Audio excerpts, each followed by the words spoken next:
러닝플러스 교육연구소는 세상 어디엔가 학교가 필요한 곳에 학교 건립을 꿈꿉니다.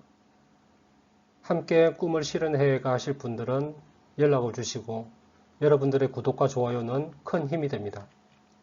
감사합니다. 러닝플러스 교육연구소입니다. 이번 시간에는 자기결정성 학습 동기 세 번째 시간으로 우리 자녀들의 자기결정성 학습 동기를 향상시킬 수 있도록 부모님들이 해야 될 역할에 대해서 얘기를 하려고 합니다. 자기결정성 동기의 모습들을 다시 한번 생각을 해보면 외적 동기와 내적 동기, 과거에는 이렇게 얘기를 양분화돼서 얘기를 해왔다고 그랬죠. 그래서 이 대시와 라이언은 자기결정성 동기라는 것을 얘기를 하면서 이렇게 자기결정성이라는 것이 무동기에서부터 내적 동기까지 연속선상에서 어느 동기의 수준이 있더라. 이것을 얘기를 했죠. 그 수준을 결정하는 것이 바로 자율성이라고 했습니다. 인간의 자율성 욕구의 충족에 따라서 이 동기들이 조절 능력들이 결정이 되어진다라고 얘기를 하고 있습니다. 앞에서 보았듯이 자기결정성 동기라는 것은 이 자율성의 정도에 따라서 결정되어지기 때문에 이 자율성이 되게 중요하죠. 근데 우리 부모님들이나 이 어른들이 이 자율성을 저해하는 요인들을 제공할 때가 많이 있습니다. 그 어떤 것들이 있는지 한번 살펴보도록 할게요. 먼저 보상입니다. 보상. 이 보상은 자율성을 훼손하거나 파괴하는 겁니다. 보상이라는 것이 동기를 부여하기 위해서는 필요하죠. 근데 우리가 이것을 계속적으로 한다는 것이 문제가 되어지는 거예요. 우리 아이들이 잘했을 때 어떤 이렇게 특히 이제 금전적인 보상을 해줄 때가 많이 있죠. 그러면 그것이 처음에는 이 자극이 될 수가 있겠죠. 동기부여가 될 수 있겠죠. 근데 이것이 이제 조금 지속적으로 되어졌을 때는 우리 아이들이 보상을 위해서 그러니까 용돈을 받기 위해서 내가 행동을 하는 그런 행동으로 바뀌어 버린다는 거예요. 그렇기 때문에 이 부분들은 우리가 한번 생각해 보아야 될 필요 있고요. 그 다음에 이제 통제면 통제. 이렇게 우리가 이렇게 압박을 한다든지 위협을 한다든지 강요를 하는 우리의 언행이 있죠. 언어와 행동이 있는데 우리가 말하지 않고 또 압박을 주는 경우도 있죠. 이상해서 막 쓴다든지 그런 경우가 우리 아이들의 자율성을 훼손할 수가 있다는 겁니다. 그리고 데드라인을 정해주는 겁니다. 우리가 이런 게 많죠. 어제까지 이거 해야 돼 라고 해야 해 이렇게 하는 것이 우리 아이들에게는 강요가 될 수 있겠죠. 압박이 될 수 있죠. 그 자체가 통제가 될 수 있다는 거죠. 그 다음에는 목표 설정입니다. 우리 아이들이 스스로 목표 설정을 하는 것은 크게 문제가 되지 않아요. 근데 우리가 보통 목표 설정을 부모님들이 해주죠. 반에서 니 이번에 한 5등 안에 들어봐. 그래서 목표를 세워봐. 이렇게 좋게 얘기를 한다 하더라도 우리 아이가 5등 안에 들 마음이 없는데 그렇게 목표를 누군가가 얘기를 해준다는 것 자체가 외부의 압력이 될 수가 있다는 겁니다. 그렇기 때문에 자기 스스로 자율성을 느낄 수가 없죠. 자기가 선택한 게 아니기 때문에. 그리고 평가입니다. 이제 평가는, 이제 긍정적인 평가는 좋다라고 얘기를 하지만 평가 자체가 있다라는 사실이 바로 자율성을 훼손한다는 겁니다. 우리 아이들이 잘하고 있어요. 혼자서 자기가 선택해서 공부를 하고 있다고 칩시다. 근데 공부를 다 하고 나왔어. 너 이렇게 공부하니까 참 보기 좋네. 이렇게 하잖아요. 그러면 그것이 이제 칭찬이 되어지잖아요. 긍정적인 피드백이라고 큰 틀에서 본다면. 근데 그 아이들이 다음에 공부할 때는 어떻게 될까? 엄마가 보고 있구나. 아빠가 보고 있구나. 그럼 나는 좀 잘해야지. 이렇게 해서 공부 자체에 내가 관심이 가지는 것이 아니라, 그 칭찬에, 이 관심이 변해간다는 거예요. 그렇기 때문에 평가 자체가 자율성을 훼손할 수 있다는 것이고요. 그다음에 경쟁의 실험이 이제 운동선수들의 퍼즐 실험이 있는데, 운동선수들에게 누가 빨리 퍼즐을 맞추는지 실험을 해봤어요. 그렇게 했더니 이 경쟁이 끝나고 나서는 이 선수들이 퍼즐을 안 하더라는 거예요. 그 말이 뭐냐면 이 경쟁할 때만 내가 경쟁에 이기려고만 하는 거지 내가 퍼즐을 맞추겠다고 하는 공부를 하고 있는 것에 대해서의 관심은 호기심이나 관심은 이게 없다라는 거예요. 그러니까 그 자율성이 내가 없겠죠. 예. 다른 사람과 경쟁을 이기기 위해서 내가 하는 것이지 내가 이것을 즐거워해서 공부를 하는 게 아니라는 거예요. 근데 우리는 누구보다 다 잘해야지, 누구 반에서 뭐 몇 등을 해야지 이렇게 경쟁을 북돋워주는 그런 말들을 할 때가 많이 있다는 겁니다. 이러한 것들이 우리 아이들의 학습 동기를 저해할 수 있는 요인이 될 수가 있다는 겁니다. 자녀들을 키우면서 스티커를 활용한 동기부여의 어떤 활동들을 많이 하실 겁니다. 이제 특히 학습 스티커라든지 뭐 생활 스티커, 독서 스티커 이런 것들을 많이 하시죠. 이런 것들이 이제 어떻게 보면 보상과 통제의 의미를 가진다면 어떤 역효과들이 나타나거든요. 그럼 어떻게 우리가 해야 되는지, 그리고 역효과들이 어떻게 나타나는지 한번 살펴볼게요. 독서 스티커로 한번 얘기를 해보도록 하겠습니다. 이제 보상을 통제의 수단으로 사용하게 되면 이전 단계로 돌아올 수 없어요. 그러니까 이전 단계라고 하면 이게 막 독서하는데 재미있어 하고 이러한 것을 얘기하는 것이겠죠. 자기가 스스로 책을 읽으려고 하고 하는 자율성의 어떤 욕구들이 채워지기 때문에 독서를 많이 하는 거죠. 근데 부모님들이 이 단계를 그 단계까지는 괜찮은데 아이들 독서를 더 많이 하기 위해서 어떤 통제, 보상의 수단으로 스티커를 제공을 했을 때는 이 보상에 길들여져 가지고 자기 스스로 책을 읽고 책을 고르고 선택하고 이렇게 하는 어떤 그 동기들이 이제 희석돼 버린다는 거예요. 그렇기 때문에 이 보상과 통제 자체가 이제 자율성을 훼손할 수가 있다는 겁니다. 자, 그 다음에는 어떤 보상을 경험한 아이들 있죠. 그러니까 독서를 읽었는데, 책을 읽었는데, 거기에 대해서 스티커가 주어지고 스티커가 많이 쌓이고 이렇게 하는 모습이 지속되었을 때는 이제 아이들이 스티커를 많이 쌓는 것이 목적이 되어버린다는 거예요.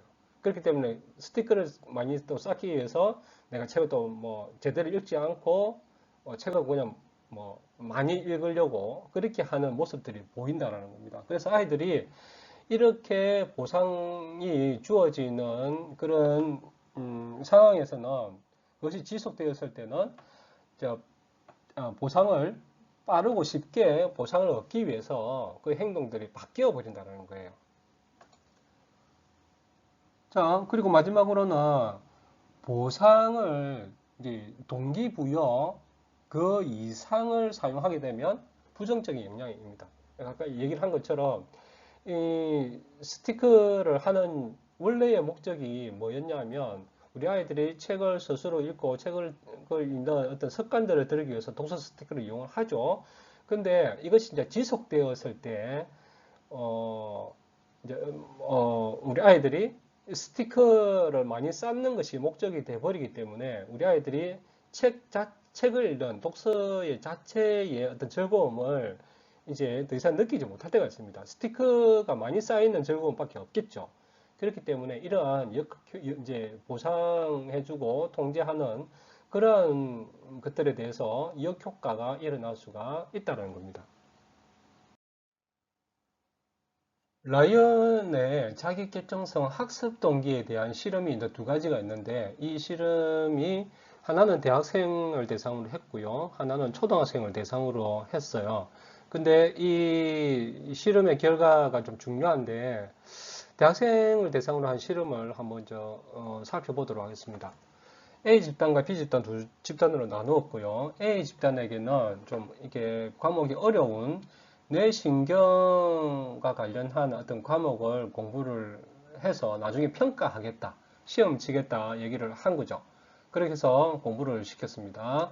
그리고 B 집단에는 이 똑같은 그 뇌신경학과 관련한 어떤 과목을 이제 다른 사람에게 가르치도록 이제 공부를 해라 이렇게 한 거예요. 그렇게 했을 때 이제 실험 결과가 나오는데 첫 번째는 학습 동기에 관련된 실험입니다. 그 결과입니다. A 집단보다 B 집단이 이제 자기 결정성 동기가 높았다라는 결과가 나왔고요. 이제 이 두 집단 다 이제 평가를 한 거예요. A 집단에게는 공부해서 평가를 하겠다고 얘기했고 B 집단에는 평가를 얘기를 안 했었죠. 다른 사람을 가르쳐 보라고 얘기를 했기 때문에. 근데 두 집단 다 이제 평가를 했어요. 시험을 친 거예요. 그랬더니 사실은 A 집단이 이제 점수가 더 높았긴 높았어요. 근데 중요한 것은 B 집단의 학생들이 어떤 개념의 원리나 어떤 그 지식이 훨씬 더 그 이해도가 높았다라는 거예요. 이런 결과가 나왔다는 거예요. 이, 이 실험에서 얘기하고자 하는 것이 뭐냐면 A 집단에는 평가를 하겠다라고 했고 B 집단에는 평가에 대한 얘기가 없었죠. 그 평가라는 것이 어떤 내적으로 통제가 되었다라고 보시면 좋을 것 같습니다. 그랬을 때 어떤 내적인 통제, 외부에서의 한 사람이 어떤 내적 통제, 심리적인 어떤 통제를 주었다는 것이겠죠. 이러한 사람들은 어떤 내적 동기가 훼손되었다라고 우리가 볼 수가 있다는 겁니다. 초등학생을 대상으로 한 학습 동기 실험은 조금 다르겠죠. A 집단에게는 이제 시험을 치는데 문제 수와 시험의 범위를 딱 정해주는 거예요. 선생님이 딱 정해줘가지고 이 부분에서 공부를 해라고 얘기를 해서 나중에 시험 치겠다고 얘기했고, 그 다음에 B 집단에는 범위와 문제 수를 네가 정해봐 보라고 얘기를 하는 거예요. 네가 정하면 그것을 공부를 하게 해서 그 부분에 대해서 평가를 하겠다라고 얘기를 한 거예요. 그러니까 아이들이 뭐 어떤 총 20문제라고 하면 10문제를 선택한 아이들도 있을 것이고 5문제를 선택한 아이들도 있겠죠. 그렇게 해서 실험을 해보는 겁니다. 그리고 이제 1시간 뒤에 시험을 치는 거죠. 그래서 시험의 결과가 어떻게 되냐면 A 집단보다 B 집단이 내적 동기가 일단은 높았고요. 대학생들과 다르게 B 집단이 시험 점수가 더 높게 나왔습니다. 초등학생들 얘기를 하는 거예요. 그리고 또 여기서 중요한 것은 뭐냐면 B 집단의 이 친구들이 학생들이 문제의 이해도라든지 개념의 또 원리의 이해도든 이게 훨씬 높은 것은 당연한 거고요. 어떤 문제들이 나왔는지에 대한 기억이 훨씬 높은 거예요. 그러니까 A 집단 친구들은 이 1시간 뒤에 문제에 대해서 물어봤을 때 어떤 문제가 나왔는지 기억이 나냐고 물어봤을 때 그 문제를 기억하는 아이들이 거의 대부분이 없었다라는 것이고 B 집단의 학생들은 그 문제가 어떤 문제였는지를 얘기를 하더라는 거예요. 자, 그래서 이 실험에서 얘기를 하는 것이 뭐냐면 스스로 선택한 학습 같은 경우는 이 내적인 동기를 유발한다는 거예요. 그렇기 때문에 이 실험이 되게 중요하겠죠. 우리나라에서도 이 실험을 했거든요. 그런데도 똑같은 결과가 나왔어요. 앞에서 보았던 두 가지 실험이 주는 그 학습 동기에 영향을 미치는 효과를 한번 살펴보도록 할게요. 먼저 내면의 동기화가 주는 효과죠. 이 학습과 관련된 부분이기 때문에 학습의 원리, 개념 이러한 것에 대한 이해도가 높아지는 그런 효과를 가져오게 되어집니다. 그리고 어떤 원리들이 서로 연결지어지면서 새로운 개념들을 만들어내기도 하고 방법들을 찾아내는 어떤 창의성이라는 게 있겠죠. 그런 창의성이 향상되어지는 어떤 효과가 있고요. 또 원리와 창의적인 사고가 연결되어져서 어떤 상황이 주어졌을 때 그 상황을 해결하려고 하는 문제 해결력이 향상되어지는 그런 효과가 있습니다. 또 두 번째는 보면 외적 통제가 주는 어떤 그 결과가 있겠죠. 어떤 것이 있냐면 일단은 내면의 동기화를 방해하겠죠. 왜냐하면 내 스스로 하려고 하는 것들이 외부의 통제나 어떤 보상에 의해서 그 보상에 맞추어서 통제에 의해서 내가 행동이 나오기 때문이죠. 그렇기 때문에 그 개인의 어떤 행동은 어떨까요? 위축되겠죠. 그렇죠? 자유롭게 내가 몰입할 수 있는 그런 시간, 그리고 집중할 수 있는 시간이 당연히 떨어지겠죠. 그러한 행동에 방해가 되어진다는 것이고요.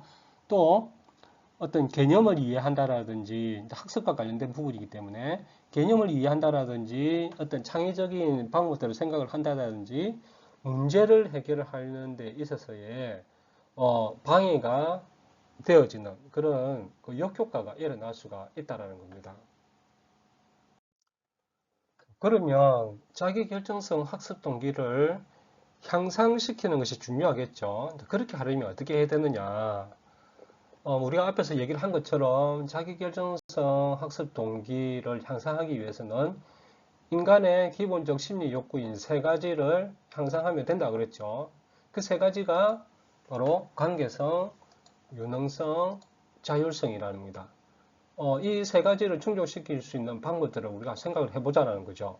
먼저 관계성입니다. 관계성은 신뢰관계가 중요합니다. 지금까지 우리 아이들이 이제 자기 결정성 학습 동기가 잘 나타나지 않았다라고 했을 때 일단 관계가 부모하고 관계 그리고 이제 선생님들하고 관계가 어떻는지를 먼저 살펴보는 게 중요해요. 그래서 이게 관계를 리셋하는 거죠. 이게 신뢰관계를 쌓을 수 있도록 그렇게 할 수가 있을 겁니다. 그리고 이 아이가 가족 안에서의 어떤 소속감을 느낄 수 있는 가정의 분위기, 또 학급의 분위기 이런 것들을 만들어 주는 때 이 관계성 욕구들이 어느 정도 충족이 되어진다는 것이죠. 유능성 욕구는 어떻게 채울 수 있느냐? 바로 작은 것부터 성공 경험을 이제 많이 만들어 주는 것이 중요합니다. 이 성공 경험이 쌓이면 자신이 내가 이런 부분에서는 잘하는 부분이 있네 라고 생각을 하면서 자기 자신에게 긍정적인 자아상들이 이제 만들어지는 거예요. 그랬을 때 나는 유동성에 대한 욕구들이 충족이 되어지는 것이 가능해집니다. 그리고 자율성 욕구는 말 그대로 아이들에게 이제 그 선택권을 주어주는 거죠. 자기 네가 어느 정도는 이제 뭐 네가 한번 결정해 볼래 이런 식으로 네가 먼저 선택을 하면 좋겠어 이렇게 해서 선택권을 아이들이 해줘야 됩니다. 근데 부모님의 양해 차지 않더라도 이러한 경험들이 중요하거든요. 결국에는 이런 경험을 통해 가지고 자기가 스스로 선택하는 경험과 그 경험에 의한 그 결과가 자기 스스로의 만족감을 느끼면 결국에는 부모들이 생각하는 것보다 더 많은 것을 선택할 수 있는 날이 온다라는 것이죠. 그렇기 때문에 이 자율성에 대한 부분들을 충분하게 본인이 아이들을 선택할 수 있고 결정할 수 있도록 이렇게 선택권을 부여하는 것이 중요합니다. 그리고 행동에 대해서도 자율성을 줘야 되는 거죠. 우리 행동이 우리가 좀 이렇게 도덕적인 어떤 부분들이 많잖아요. 우리 생각에. 그렇지만 허용할 수 있는 범위 안에서는 이 행동의 자율성도 보장을 해주는 것이 중요합니다. 이 행동의 허용해 줄 수 있는 범위라는 것은 각각 다르겠지만 우리가 큰 틀에서 보면 자기 자신이 다치지 않고 뭐 신체적이든 심리적이든 다치지 않고 그리고 다른 사람들도 다치거나 마음에 상처가 없는 행동 범위 안에서 이 가이드라인을 안에서 우리 아이들의 행동에 대한 자율성을 부여해주면 좋을 것 같아요. 그러면 이 세 가지의 욕구를 충족해 줄 수 있는 실제적인 방법이 뭘까? 이 리브라는 학자가 있었는데 이 학자가 얘기를 하는 것은 뭐냐면 바로 주변 사람들의 사회적 지지입니다. 지지 활동을 해줬을 때 이 관계가 새롭게 형성이 되어지고요. 그러니까 신뢰관계가 다시금 형성될 수 있는 가능성이 크고요. 지지를 해주기 때문에 이 아이들이 내가 이거 해볼 수 있구나 하다 도전할 수 있는 마음이 생기겠죠. 그렇죠? 유능성의 욕구도 채울 수 있고요. 이것을 해, 저것을 해라는 어떤 통제의 어떤 그 말이 아니라 지지를 해주는 말이기 때문에 자기 스스로가 선택하고 결정할 수 있다라는 어떤 자율성을 내가 가지고 있다라는 생각을 할 수가 있다는 겁니다. 그렇기 때문에 이 사회적 지지 행동이 이 세 가지 인간의 기본적 심리 욕구를 충족해 주는데 가장 좋은 방법이라고 얘기를 하죠. 그러면 그 지지 중에서 지지가 여러 가지 있을 거잖아요. 그렇죠? 근데 칭찬은 지지가 아닙니다. 아니기 때문에 이 부분들은 좀 이렇게 따로 생각을 하시고요. 지지 행동의 가장 좋은 방법이 뭐냐면 바로 격려입니다. 격려. 격려를 해 주었을 때 이 세 가지의 기본적 심리 욕구가 충족되어지는데 아주 좋은 방법으로 쓰여집니다. 이 격려에 대해서는 제가 다음에 한번 이 격려에 대한 효과라든지 어떻게 격려를 해야 되는지에 대한 부분들은 그 다음에 한번 준비해 보도록 하겠습니다. 대시와 라이언의 자기결정성 동기가 6가지 유형으로 수준화되어 있다고 앞에서 말씀을 드렸습니다. 이 유형에 따라서 제공해 줘야 될 그런 부분이 좀 다릅니다. 왜 다르냐면 봅시다.